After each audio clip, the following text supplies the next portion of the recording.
but I chose to go into music. I felt I liked it more and I felt I was better at it.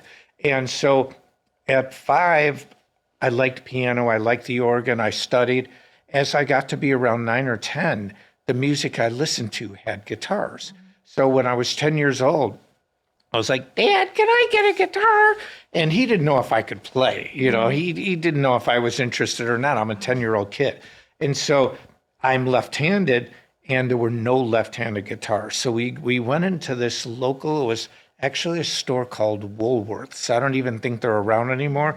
But anyway, there were these guitars that were hanging up, and they were maybe $25, $30, but it was still a lot of money. It was a lot of money back then. Yeah, for a 10-year-old kid to start playing. I always gravitated towards this way to play, like Paul McCartney or guitar players later, Kurt Cobain. My dad said, son, you can have a great advantage if you play guitar right-handed, being a left-handed person. Translation, if you want to learn how to play guitar, you've got one choice, you play right-handed. So anyway, my dad got me the guitar, and I remember my first guitar lesson like it was yesterday. My dad got me an amp because my birthday is in June. I started in June when I was 10 years old, so it was a birthday present.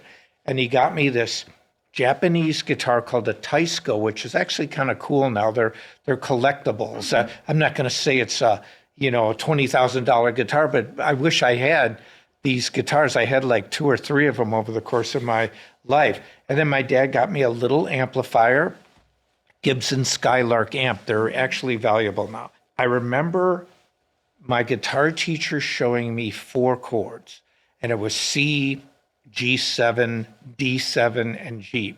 D7 was kind of hard for me. It's the hardest one. It was 3 fingers down, and they were all in the first position. And I remember to this day, I heard those 4 chords in a random order, and I put them together in a song for the next week. I went G, G7, C, D7, G, and my teacher said, well, how did you come up with that? And I said, it seemed the proper way.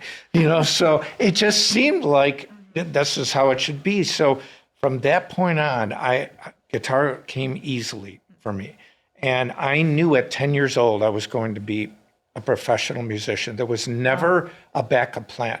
My dad wanted me, he was in construction, he wanted me to go in the family business. I tried, I didn't like it. I got in bands as a little kid. Now there were more choices when I was growing up because everybody played an instrument. It's not quite like that today. It was like the normal thing to take guitar lessons or drum lessons or piano. And so I was in bands from 5th grade on. I studied jazz when I was taking guitar lessons. So I auditioned for the jazz band. No one showed up but me in my entire school. All the hundreds of guitar players, no one showed up but me. And the guy gives me the music, the instructor, I couldn't read it because it would say C triangle 7. I've never seen that in my life. I had no idea what those meant, and I couldn't play the charts. And I go, I don't really know this. I said, but I'll learn it.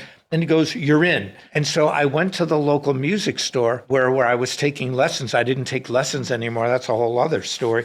I only took lessons for a couple of years. But anyway, I go to the music store. I go, what the heck is this? And he starts laughing. He goes, the triangle is major. See, when I learned C major 7th, there was C, MAJ 7. Well, some people write a triangle. I didn't know this, but I knew the chords. I didn't know these were symbols for chords I already knew. So I was like, I'm in. This is it. Tom Cruise said something interesting.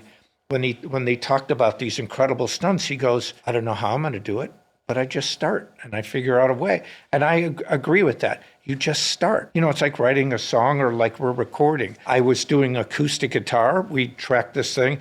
We listened. One of the parts was not what we want. So after the interview, I go and track it again. You just start it and then it ends up getting finished. There's an idea that, every year we have New Year's resolutions. Well, I used to do that when I was younger.